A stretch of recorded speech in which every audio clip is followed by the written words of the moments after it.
Hey, what's going on, everybody, and welcome back to the Literally Nothing But Everything podcast with your host, the one and only Mike Rispoli.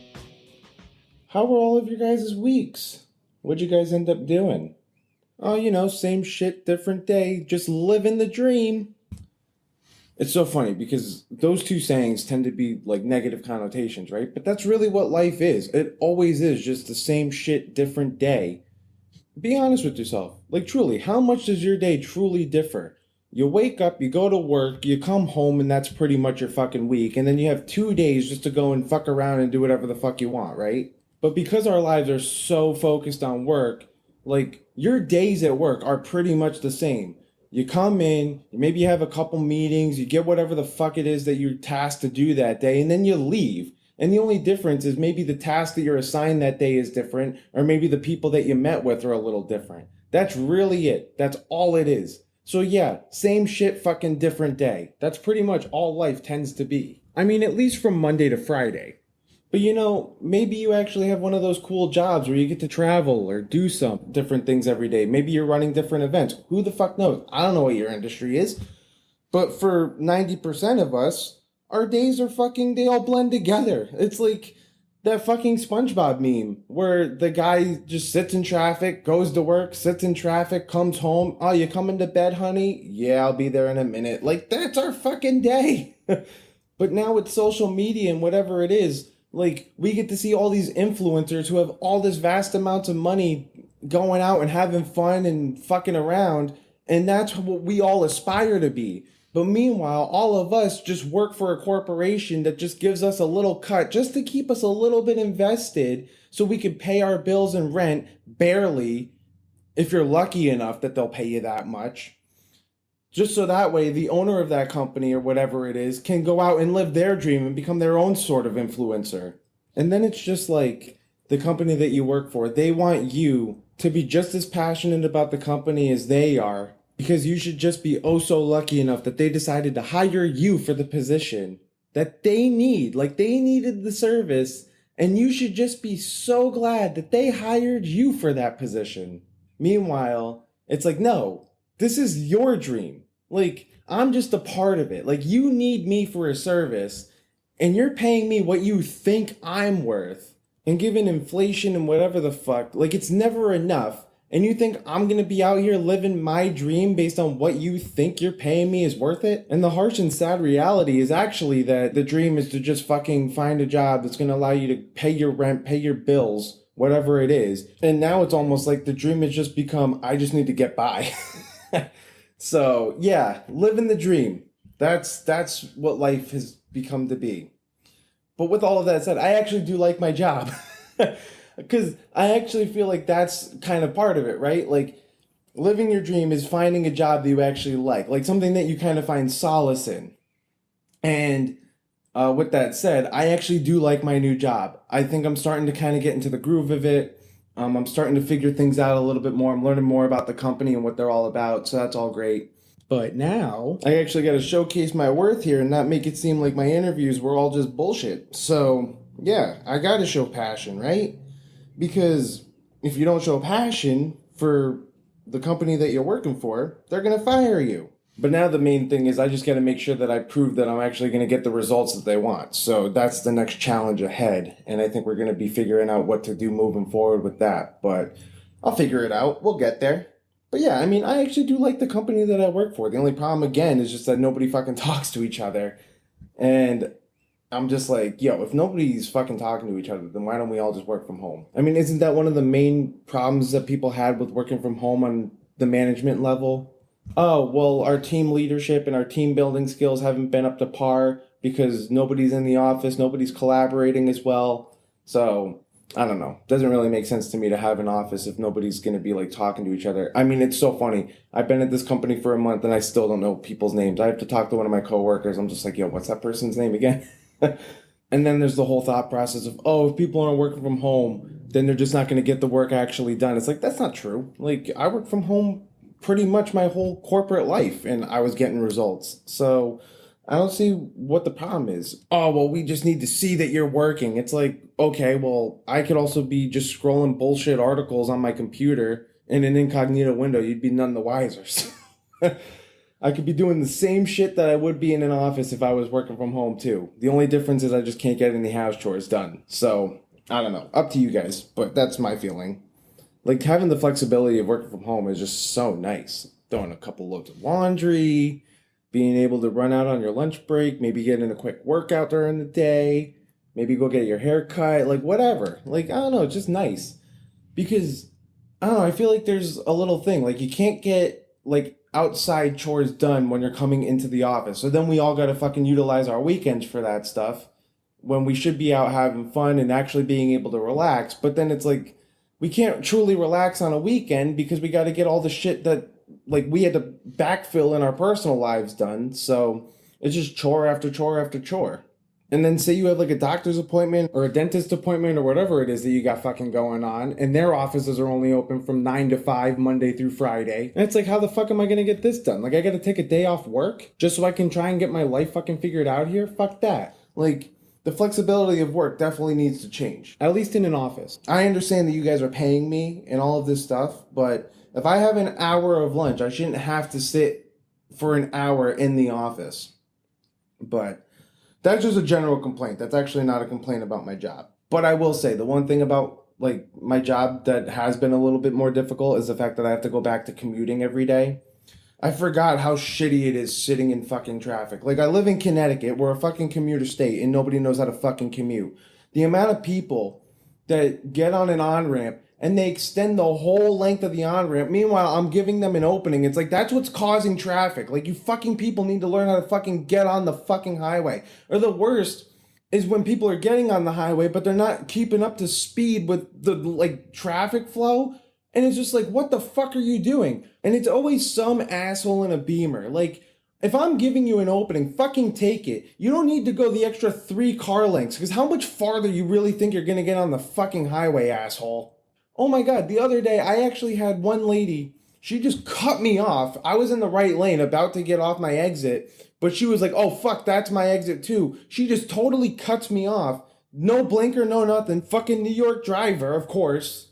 And she had the audacity to flip me off because I honked at her. And it's not even like I really laid on the horn. I just gave her like a quick beep, like, hey, you're about to fucking hit me. And you know, it's reasons like this where I'm like, you know what, I'm getting a fucking dash cam because I was behind her at that point. So if I didn't totally slam on my brakes when I did, I probably would have been the one who's at fault because I'm quote unquote not driving at a safe distance. But she was the one who ended up squeezing herself into an area tighter than her fucking asshole. So I don't know what to tell you here.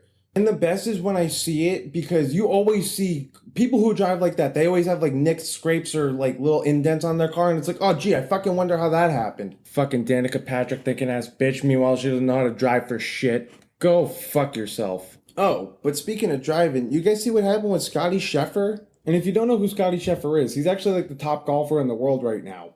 I don't know why he ended up going to jail. What was that all about? I don't even know the full details of the story, but from what I do know, apparently there was like this really bad crash. And from how I did hear it described, it was like total and utter chaos. Like nobody knew what was going on. And Scottie Scheffer's just trying to get off his exit so he could go make his tea time.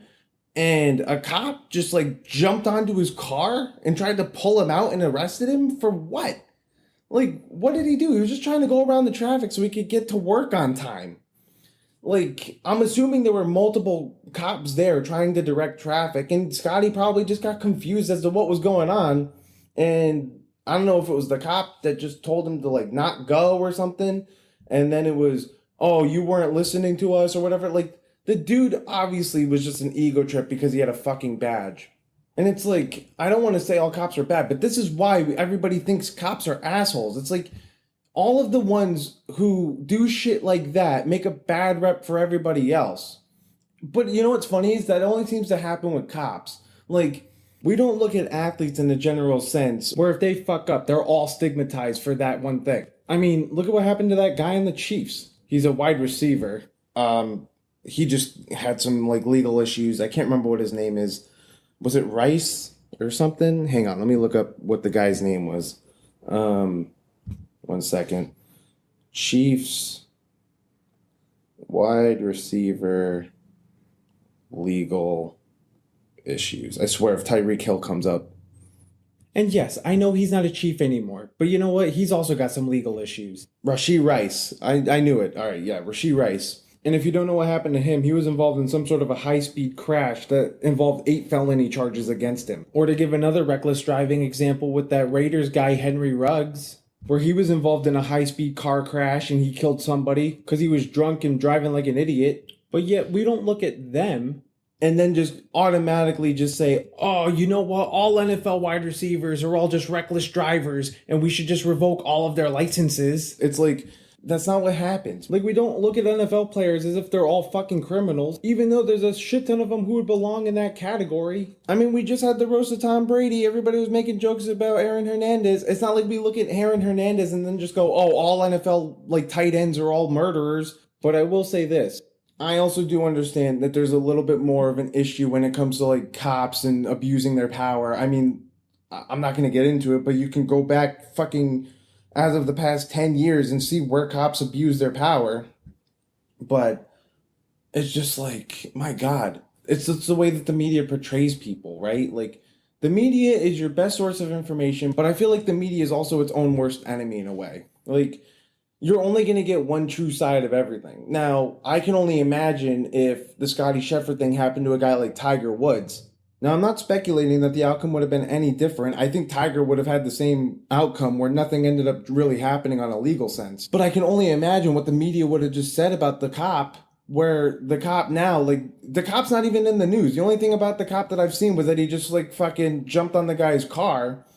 And I still think that regardless of whoever was involved, the cop should be fucking fired, no doubt. But what I'm also trying to say is I think that if it was Tiger Woods in that situation, it would have become like a big hate crime type thing. And the media would have fucking spun it, even though this cop in general was just a fucking asshole. Meanwhile, because a white guy was involved, because it was Scottie Scheffer, I don't see any media outlet calling for this guy's termination. But if it was Tiger Woods, I can only imagine what sort of circus the media would be trying to run on this type of story. And I'm not out here trying to speculate, like I said. I'm just out here trying to put things into a different perspective. But then speaking of other perspective in other sports news, did anybody catch the commencement speech that Harrison Butker gave at Benedictine College? Now, first of all, unless you're an NFL fan, you're going to have no idea who Harrison Butker is. Hell, honestly, the only people who probably even initially knew who he was were hardcore Chiefs fans. Let's be real about this. In general, kickers don't really have, like, a prominent name for themselves because kickers are fucking kickers. Like, they're all a dime a dozen.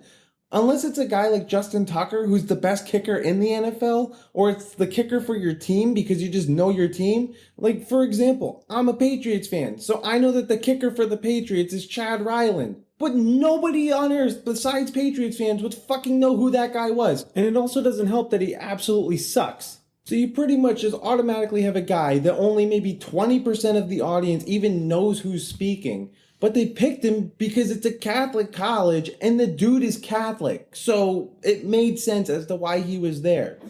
And as to what he said, it would make sense because it's Catholic ideology. Now, I think the issue came as to how he said certain things and how it came across. Because he said, some of you may go on to lead successful careers in the world, but I would venture to guess that the majority of you are most excited about your marriage and the children you will bring into this world. And it's clear he's mostly referring to all of the women in the audience who are just about to graduate. And then he goes on to say, I can tell you that my beautiful wife Isabel would be the first to say that her life truly started when she started living her vocation as a wife and as a mother. And I think the way a lot of people interpreted this was him saying, thank God my wife's career didn't end up taking off because now she can fulfill her duty as just being a wife and a mother and a homemaker. But, like, my take on that interpretation is that I think we can look at this in more of a lighthearted way as well. And personally, I think one of the issues is that in a general sense, I think a lot of people are looking at this in more of a progressive way. Like, of course, there's so much more to women than just being a wife and mom. Like, honestly, that's just common sense at this point.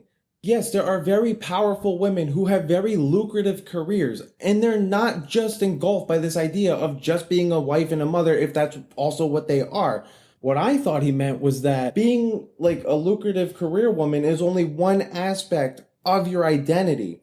Or maybe being a homemaker is just one aspect of your identity. But whether you choose the role of being a homemaker or a career woman, and if you decide to have a kid, your kid will take top priority no matter what you choose. And anybody who is a parent always tells me, unless you're a deadbeat parent, that your kid brings you the most fulfillment. And I think that's what he's also trying to say. But I think where he ended up fucking up was he didn't put it in the perspective of the men in the audience too, where he should have said, as a man, your greatest achievement will also be being a father and a husband. But yes, if you are a true traditional Catholic, you would believe in the fact that your wife is more traditionally going to be a homemaker. But you know what? If he does believe in more traditional values, then he's entitled to that viewpoint. It's not for anybody else to tell him that he's wrong. Like, if it works for him and his family, then let him do what he wants. It's no different than any other progressive, ideology.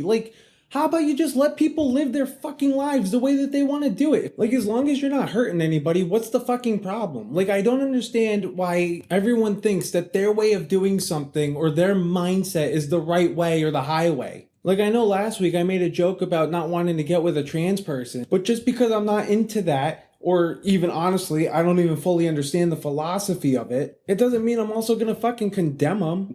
But it's if that's the way that they want to live their lives, who am I to fucking say that they can't? I don't give a fuck. Or if somebody really wants to live a more progressive life in the sense of just being a career woman, or if somebody just wants to be a homemaker, let them do it. It doesn't affect you. But it's also just so dumb because it's also just I don't know, you're gonna get mad at the Catholic for having Catholic ideals talking at a Catholic college. But I don't know, I was watching some media news outlet, I can't remember which one, and there was this woman on saying how Butker's speech was incredibly dangerous and all of this stuff because it promotes this idea of anti-women and whatever it was. And I'm not a woman, but I'm also just sitting here so if one woman wants to be more of a progressive and one woman wants to be more traditional, that makes them less on each other's scales? Let's put this in perspective here. If there's a stay-at-home dad, would that woman who's more progressive then look at that man as being less of a man because he's a stay-at-home dad? And you know what's crazy is, I guarantee that she would. Because, in a traditional sense, he's the man and he should also be out there working and helping to provide. And it's funny, because I was actually talking to a friend about this, and she had mentioned to me how she had seen it firsthand how much happier somebody can be when they disregard the outside noise and move closer and closer to God's will in their life. And that Isabel's dream of having a career might not have come true, but if you were to ask her today if she had any regrets on her decision, she would probably say no. Because my friend also understands that not all women choose the path of being the more progressive woman. If a woman wants to be a homemaker and finds solace in taking that more traditional role, then I don't see the problem with that. And I think more people need to also take the stance that my friend has where it's yes, we can criticize the men who only think that women belong in traditional roles, because quite frankly, that's a stupid take and there's way more to women than that. But if a woman does find happiness and solace in that role, then that's all that should matter. It's not your life to live or to judge. I don't know. Doesn't make sense to me. I think where it literally kind of comes across as tone deaf, though, is the fact that it's just oh, so in this society, we're all just going to be able to afford to have our wives just be our homemakers and they're not going to have to work. Excuse me if you're a fucking kicker making X amount of dollars. Meanwhile, I'm just Joe Schmo working for some corporate company making literally 10 times less than what I could dream that you're ever going to be making. So in that case, go fuck yourself.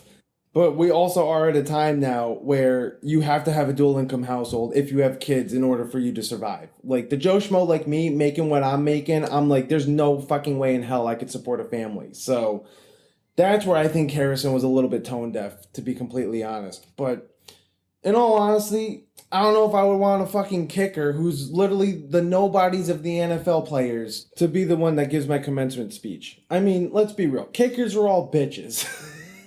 The amount of rules that they have. I mean, we think that quarterbacks have so many rules that protect them. Kickers are literally not even allowed to get touched. So yeah, I don't know how intuitive it is to have the biggest wuss on the team come out and tell me how hard life is gonna be. Considering the fact that kickers literally can't even get hit. My life knocks me down more than you get knocked down on a football field. Go fuck yourself, buddy. Although I will say, the amount of pressure that kickers have to deal with on a game-to-game basis is wild. I mean, being the person who either wins or loses a lot of games, that is a lot of pressure. So I kind of actually get it why they might have had him at a commencement speech. And he honestly should have talked about the pressure of being in a game, and he could have talked about that. But instead he had to say something that ended up being super controversial. But all right, let's kind of get into some later topics here, because this has all been pretty fucking dense shit. How was everybody's weekend? You guys go out and have some fun? I actually ended up having to work on Friday night because I'm back at working at the bar. Because the bar that I work at is starting to get all the college kids back. I mean, we just talked about a commencement speech, so people are graduating. But colleges are out, and now the bars are getting filled. So I was asked to work. And it just never ceases to amaze me how stupid you drunk college kids end up getting. And it's like I say this as if I wasn't a dumb college kid who got fucked up in a bar too. But you know what I haven't done is I've never gotten so fucked up to the point where I'm puking on the sidewalk and shit. Oh my God, I remember last year, there was this group of kids. There was 3 kids. One kid walks out the bar and he's puking as he's walking. And I'm just like, holy shit. And then he goes up the street a little bit to where there's a trash can, starts puking in the trash can. Their Uber comes 5 minutes later.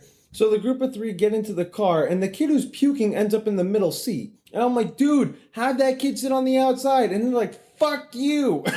I'm like, all right, whatever. Not my fucking problem. So the car ends up only going halfway up the street. It just dead stops, and all the kids get out of the car. So I'm like, I fucking told you, assholes. So then on Friday night, this group of kids, they all walk out. They walk down the street, sit on the sidewalk, and I think they're waiting for their Ubers. All of a sudden, one of the kids just leans forward and just pukes all over the place. And it's like, holy shit.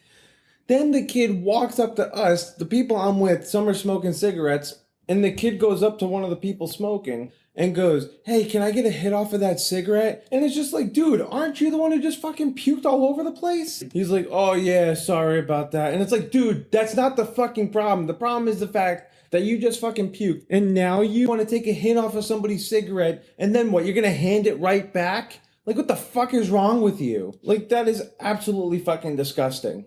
Dumbass. What is going on in your head? Well, clearly nothing, because you're fucked up. But that was really the only exciting thing that happened on Friday night. It was actually kind of dead. I was surprised, because I thought this would be the weekend that everybody was going to be coming back, but I think everybody ended up going out on Thursday night, because on Thursday night, one of the girls who was coming by last year, she ended up texting me, and she's just like, oh my God, where are you? I'm like, clearly not there. And she's like, it's so packed. And I'm just like, that sounds like a whole lot of not my problem. I don't work weekdays. Sorry. I'm not going to jeopardize my actual job because I'm too fucking tired to go in the next day. Because working a bar means that it's working late nights, and then I also have to deal with dumbassery all night, and it's just not fucking part of my problem. Sorry. But it is funny because I ended up having to kick out 3 kids. Not because of anything bad, I just didn't let them enter because they showed me fake IDs. And it's funny because they all showed me Rhode Island IDs, and none of them know that I used to live in Rhode Island. But when I get an out-of-state license, I don't even scan it at first. The first thing I do is I just automatically ask what the zip code is, because an out-of-state license typically means that it's a fake license, and these kids are too stupid to memorize what's on it. So as soon as they don't tell me what their zip code is, if it's wrong, I just automatically ask them to leave. I don't scan it. I don't give a fuck. Not my problem. Try a different bar. So 3 of the kids gave me Rhode Island licenses, and I caught all 3 of them just based on the zip code because they were all fake Rhode Island zip codes too. So I'm just like, guys, I know these are fake just by seeing what's on it. So then I tried trying to get by me. But then it's funny because then some of the kids who used to come last year, they're like, oh my God, do you remember me? And I'm just like, guys, I don't even know the names of the people that I work with. You think I'm going to remember your fucking name? And it doesn't help that you come in increments. It's not like you're consistently here all the time. I only see you certain times out of the year. So once you guys are gone, you guys are a faded memory. At least until the nightmare reoccurs when you all come back. But alright guys, that does it for the pod this week. If you liked what you heard, you know the drill. Share this with a friend. Give me that 5-star rating. Write up a review. And if you want to write in, you know where to find me at lnbemedia@gmail.com. Alright guys, thank you for listening, and I'll catch up with you next week. Have a good one.